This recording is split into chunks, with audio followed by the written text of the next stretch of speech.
चूड़ी बेचने वाली अंजलि सुबह सुबह बाजार के एक कोने में आकर बैठ जाती ताकि अपने परिवार के लिए कुछ पैसे कमा सके।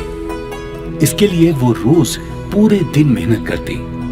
जब भी कोई महिला पास से निकलती तो वो आवाज लगाना शुरू कर देती। आइए आइए दीदी, आइए आंटी, बहुत बढ़िया चूड़ियाँ हैं, सीधी मुंबई से आई हैं। प्रियंका चोपड़ा, सोनम कपूर, अनन्या पांडे सब यही चूड़ियाँ पहनती हैं। आपके हाथों पर खिल जाएंगी। आइए दीदी, आइए आंटी, जरा पहनकर तो देखिए, आपके वो तो बस आपको देखते ही रह जाएंगे। मुझे दिखाओ तो जरा चूड़ियाँ कैसी हैं? क्या नाम है तुम्हारा? अंजलि। ये देखिए दीदी, ये वाली चूड़ियाँ आप पर बहुत खिलेंगी, अभी पहना कर दिखाती हूँ। अंजलि ने महिला को चूड़ियां पहनाई। महिला को चूड़ियां पसंद आ गई।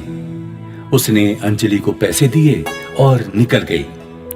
शाम के समय जब महिलाएं सब्जी लेने के लिए आती तब बाजार में अच्छी खासी भीड़ हो जाती। तब अंजलि और भी जोर जोर से आवाज लगाने लगती। आइए दीदी, आइए आंटी, बहुत बढ़िया चूड़ियाँ हैं, सीधा मुंबई से आई हैं। फिल्मों में काम करने वाली सारी हीरोइनें यही पहनती हैं। आप पहनकर देखिए, आप भी खिल उठेंगी। अंजलि शाम को अपने दिन की बिक्री के पैसे संभालती, अपनी चूड़ी की टोकरी सिर पर रखकर घर की ओर चल देती। रास्ते में कृष्ण मुरारी का मंदिर पड़ता था। वहां अंजलि थोड़ी देर के लिए जरूर रुकती। एक तरफ टोकरी रखकर फूल वाले के पास जाती, फूल और अगरबत्ती खरीदती और कृष्ण मुरारी के सामने खड़ी हो जाती। हे कृष्ण मुरारी, मेरे पापा को जल्दी अच्छा कर दो। इतने पैसे दे दो कि घर की मरम्मत हो जाए। माँ को खाना बनाने में बहुत तकलीफ होती है। पैसे आ जाएंगे तो छोटू की पढ़ाई भी ठीक से हो सकेगी और जिम्मेदारियां पूरी हो गई तो मैं भी अपना नाचने का शौक पूरा कर सकूंगी। आपके आगे मीरा बनकर अपना नृत्य पेश करूंगी। रोज की तरह अपनी प्रार्थना कर अंजलि अपना चूड़ियों का टोकरा संभालकर घर के लिए चल देती। खाना खाने के बाद अंजलि अपनी टूटी फूटी चारपाई पर सोने की कोशिश करती और रोज की तरह वही सपना अंजलि की आंखों में तैरने लगता, जहां कृष्ण मुरारी सामने खड़े मुस्कुराते हुए बंसी बजा रहे हैं और अंजलि झूम झूम कर नृत्य कर रही है।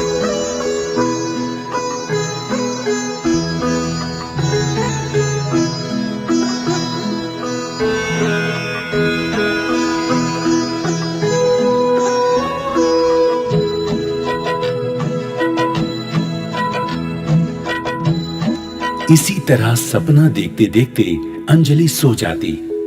उस दिन भी रोज की तरह शाम को अंजलि मंदिर में फूल चढ़ाकर और अगरबत्ती जलाकर बाहर निकली तो एक साधु ने उसके पास आकर कहा, बेटी, कृष्ण मुरारी की भक्तिन हो, ये लो बंसी, इसे घर में लगा लो। कृष्ण मुरारी की कृपा तुम पर सदा बनी रहेगी। साधु बंसी देकर चला गया। अंजलि ने बंसी घर में अपने सोने की जगह के पास वाली दीवार पर लगा दी। बांसुरी लगाकर अंजलि बांसुरी को देखने लगी। तभी बांसुरी में से धुन निकलने लगी। बंसी की धुन पर अंजलि के पैर अपने आप थिरकने लगे। अंजलि झूम झूम कर नाचने लगी। उसके नृत्य की आवाज सुनकर उसकी माँ और छोटा भाई भी वहां आ गए। क्या हुआ बेटी, ये आवाज कैसी? कुछ नहीं माँ, बस थोड़ा नाचने का मन कर रहा था। अच्छा, चल अब सो जा, सुबह उठना भी तो है। अंजलि बंसी की ओर देखती रही। उसे लगा कि बंसी उसके मन की बात समझती है। वो बंसी की ओर देखते देखते सो गई। अगले दिन फिर से बाजार में अंजलि रोज की तरह चूड़ियां बेचने बैठ गई। आइए आइए दीदी, आइए आंटी, बढ़िया बढ़िया चूड़ियां लेकर आई हूँ, सीधी मुंबई से आई हैं। सारी हीरोइनें यही चूड़ियां पहनती हैं। तभी एक महिला उसके पास आई। जरा दिखाना तो चूड़ियां, हाँ हाँ दीदी देखिए, मुंबई की स्पेशल चूड़ियाँ हैं। ऐसी तो कुछ खास नहीं लग रही। अरे दीदी, सारी हीरोइनें यही चूड़ियाँ पहनती हैं। अरे चुप कर, कुछ भी पक रही है। मुंबई से स्पेशल हवाई जहाज आता है क्या तेरी झोपड़पट्टी में चूड़ियाँ सप्लाई करने? दीदी ऐसे क्यों कह रही हैं? अरे ठीक ही तो कह रही हूँ। इतना बड़बड़ कर बोलने से पहले सोचा कर, अपनी औकात में रहना चाहिए। इस तरह अंजलि को दुत्कार कर वो महिला चली गई। अंजलि की आंखों में आंसू आ गए। पता नहीं दिन कैसे गुजरेगा। अंजलि का डर ठीक निकला। उस दिन अंजलि की कमाई नहीं हुई। शाम को सिर पर चूड़ियों का टोकरा उठाए अंजलि घर की ओर चल दी। रास्ते में मंदिर पर रोज की तरह रुकी। उसकी आंखों में अभी भी आंसू थे। आज तो कुछ भी कमाई नहीं हुई। घर वालों का खाने का जुगाड़ कैसे होगा? तभी एक लंगर बांटने वाला आदमी उसके पास आया। लो बिटिया, प्रसाद ले लो। पूरी आलू हैं, तुम्हें पसंद आएंगे। बाबा, घर पर मेरी माँ, बापू और छोटा भाई भी है, उनके लिए भी प्रसाद दे देंगे? हाँ बिटिया, क्यों नहीं। ये लो, ये ले जाओ। अंजलि को अपने परिवार के लिए भी प्रसाद मिल गया। अंजलि सोचने लगी कि अगर आज उसे लंगर का खाना ना मिलता तो घर वालों का पेट कैसे भरता। अंजलि मन ही मन प्रण करती है कि अगर कभी उसकी हैसियत हुई तो वो भी एक लंगर जरूर चलाएगी, जहां जरूरतमंद लोग खाना खा सकेंगे। वक्त का क्या भरोसा, कभी भी किसी पर भी बुरे दिन आ सकते हैं। यही सोचकर अंजलि घर की ओर चल पड़ी। रात को सोने से पहले अंजलि एकटक बस बंसी की ओर देखती रही। तभी फिर से बंसी से आवाज आई। अंजलि, अंजलि, तुम चाहती हो कि तुम्हारी बिक्री अच्छी हो? हाँ कृष्ण मुरारी। तो तुम रंगशाला के बाहर जाकर अपनी चूड़ियां बेचना शुरू करो। वहां महिला कलाकार तुम्हारी चूड़ियां शौक से खरीदेंगी। बाजार के मुकाबले वहां अच्छी बिक्री होगी। जैसा आप कहते हैं कृष्ण मुरारी, मैं वैसा ही करूंगी। अगली सुबह अंजलि रंगशाला के बाहर चूड़ियां बेचने के लिए बैठ गई। अभी उसे बैठे कुछ ही देर हुई थी कि महिला कलाकारों की टोली वहां आई और रंग बिरंगी चूड़ियां देखकर खुशी से झूम उठी। अरे वाह, देखो तो कितनी अच्छी अच्छी चूड़ियां हैं। हाँ, और डिजाइन भी हर तरह के हैं। ए चूड़ी वाली, तेरा नाम क्या है? मेरा नाम अंजलि है दीदी। नाम भी चूड़ियों जैसा ही अच्छा है। चल जरा हमें जल्दी जल्दी अच्छी अच्छी चूड़ियां दिखा दे। अंजलि ने खुशी खुशी सभी को अपनी रंग बिरंगी चूड़ियां पहनाई। अंजलि को चूड़ियों की अच्छी पेमेंट मिल गई। सभी कलाकार चूड़ियां पहनकर खुश थी। अंजलि भी खुश थी। तभी उसके अंदर का कलाकार जागा और उसने पूछ ही लिया, दीदी मैं भी अच्छा नाच लेती हूँ, क्या मुझे आपकी नाटक कंपनी में काम मिल सकता है? हाँ हाँ, क्यों नहीं। अरे हम तो नए कलाकारों को प्रोत्साहन देते हैं। और कुछ दिनों के बाद अंजलि के कार्यक्रम का पोस्टर रंगशाला के बाहर लगा था। आज उसका कार्यक्रम था। अंजलि घर में तैयार हो रही थी। तैयार होकर अंजलि कमरे की दीवार पर लगी बंसी से एक बार फिर बाह करने लगी। आज मैं पहली बार अपना कार्यक्रम स्टेज पर प्रस्तुत करने जा रही हूँ। मुझे आशीर्वाद दो कृष्ण मुरारी। अंजलि के देखते देखते कृष्ण के साक्षात रूप में बदल गई।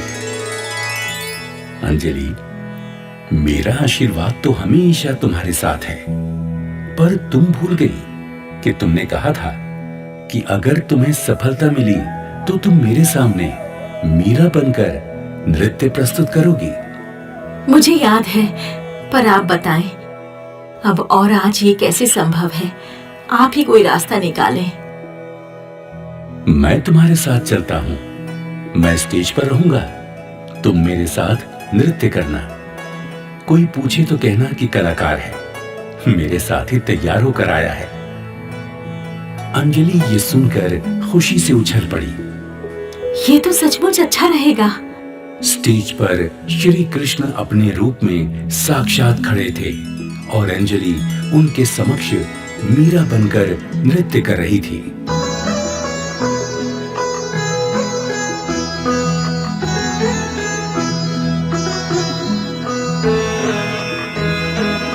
आज अंजलि एक कामयाब कलाकार है। उसने अपने पैसे से नया घर खरीद लिया है और अपने परिवार के साथ रहती है। उसके पिता का इलाज हो चुका है। माँ को अच्छी पक्की रसोई मिल गई है। तभी अंजलि अपने पिता के पास आई। पिताजी, मैंने कृष्ण मुरारी से वादा किया था कि अगर कभी मेरी हैसियत हुई तो मैं लंगर जरूर चलाऊंगी। पिताजी, आज लंगर शुरू होना है। आपको मेरे साथ चलकर सब भक्तों को खाना देना है। हाँ बिटिया, चलो चलो। तुम्हारे इस फैसले ने तो मेरा सीना गर्व से चौड़ा कर दिया है। ईश्वर सबको मेरी अंजलि जैसी बेटी दे। चल बेटी चल। लंगर में अंजलि, उसके पिता, माँ और छोटा भाई संगत को अपने हाथों से खाना खिला रहे हैं। अंजलि ने प्रण लिया है कि उसका ये लंगर 7 दिन चलेगा। सच है, बुरा समय किसी पर भी आ सकता है। ऐसे में उसे खाना खिलाना और उसकी मदद करना ही सही रास्ता है, ना कि उसे दुत्कारना और बेकार के भाषण देना।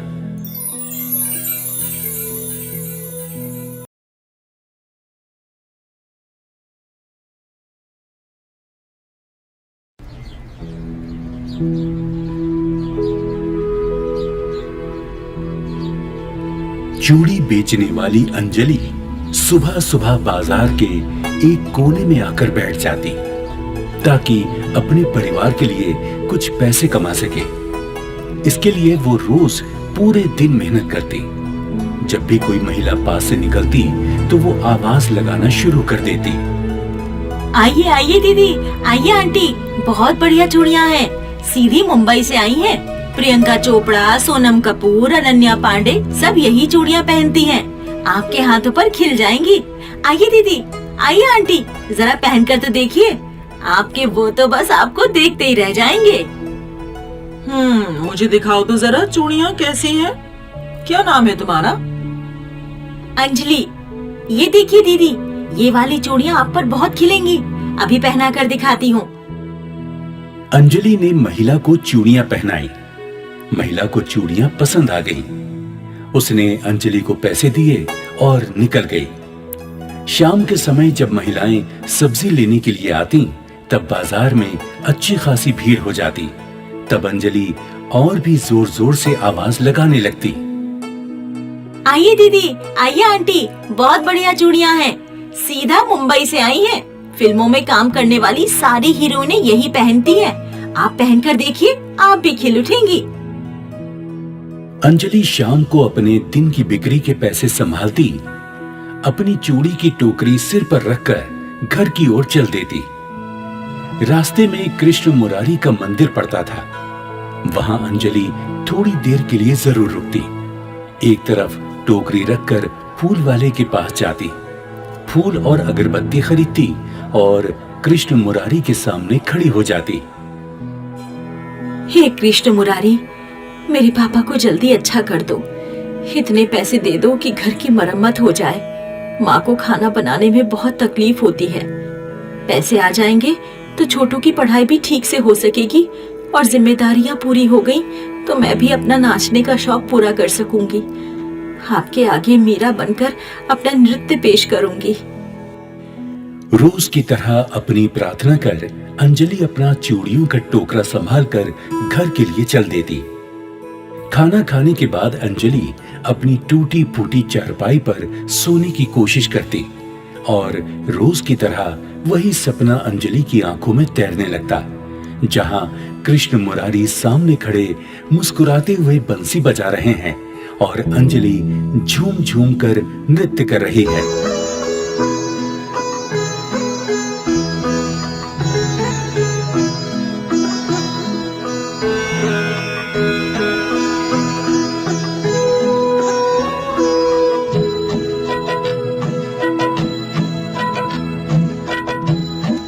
इसी तरह सपना देखते देखते अंजलि सो जाती।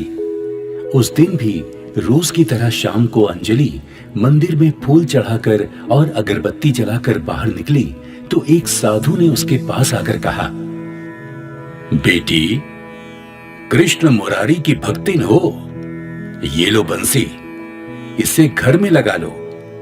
कृष्ण मुरारी की कृपा तुम पर सदा बनी रहेगी। साधु बंसी देकर चला गया। अंजलि ने बंसी घर में अपने सोने की जगह के पास वाली दीवार पर लगा दी। बांसुरी लगाकर अंजलि बांसुरी को देखने लगी। तभी बांसुरी में से धुन निकलने लगी। बंसी की धुन पर अंजलि के पैर अपने आप थिरकने लगे। अंजलि झूम झूम कर नाचने लगी। उसके नृत्य की आवाज सुनकर उसकी माँ और छोटा भाई भी वहां आ गए।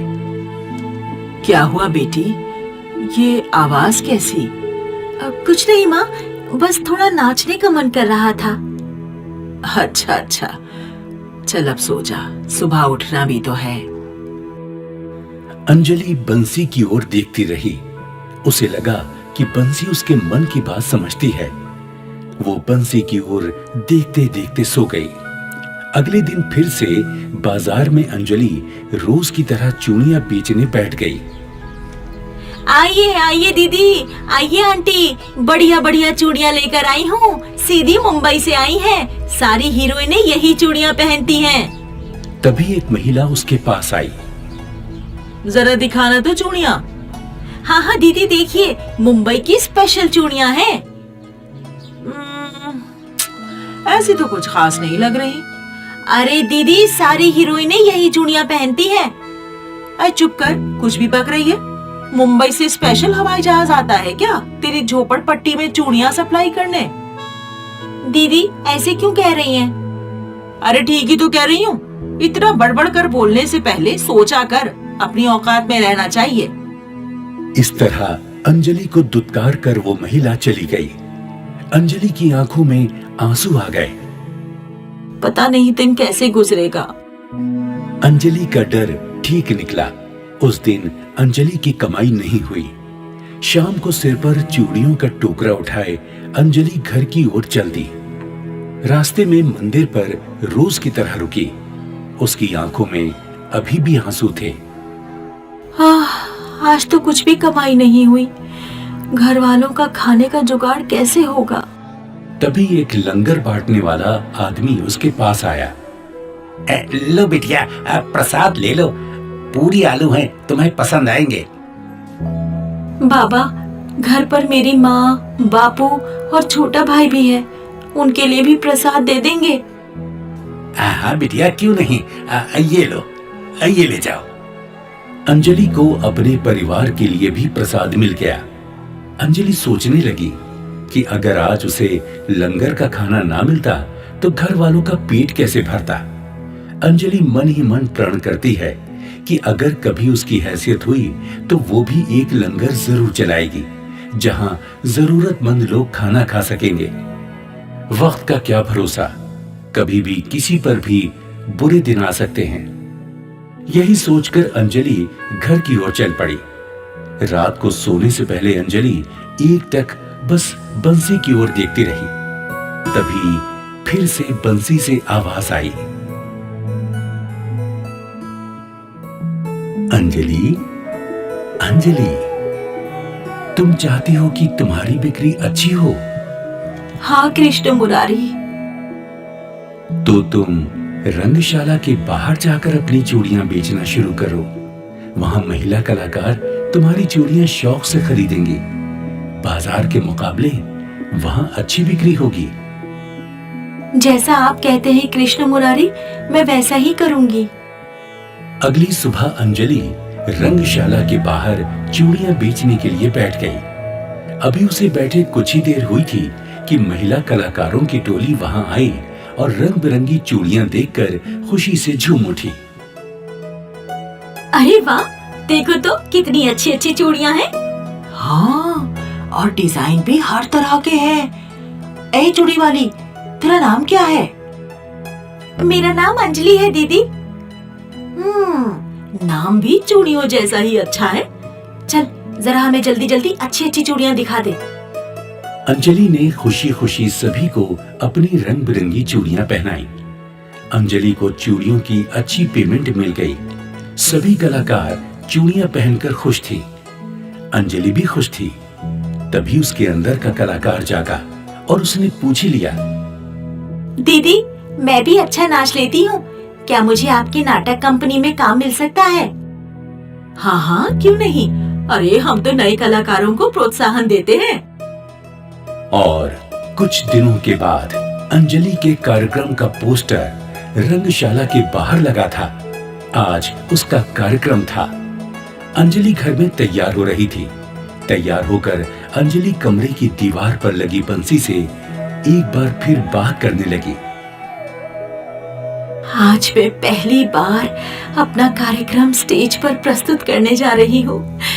मुझे आशीर्वाद दो कृष्ण मुरारी। अंजलि के देखते देखते कृष्ण के साक्षात रूप में बदल गई। अंजलि, मेरा आशीर्वाद तो हमेशा तुम्हारे साथ है, पर तुम भूल गई कि तुमने कहा था कि अगर तुम्हें सफलता मिली तो तुम मेरे सामने मीरा बनकर नृत्य प्रस्तुत करोगी। मुझे याद है, पर आप बताएं अब और आज ये कैसे संभव है? आप ही कोई रास्ता निकालें। मैं तुम्हारे साथ चलता हूँ। मैं स्टेज पर रहूंगा, तुम मेरे साथ नृत्य करना। कोई पूछे तो कहना कि कलाकार है, मेरे साथ ही तैयार होकर आया है। अंजलि ये सुनकर खुशी से उछल पड़ी। ये तो सचमुच अच्छा रहेगा। स्टेज पर श्री कृष्ण अपने रूप में साक्षात खड़े थे और अंजलि उनके समक्ष मीरा बनकर नृत्य कर रही थी।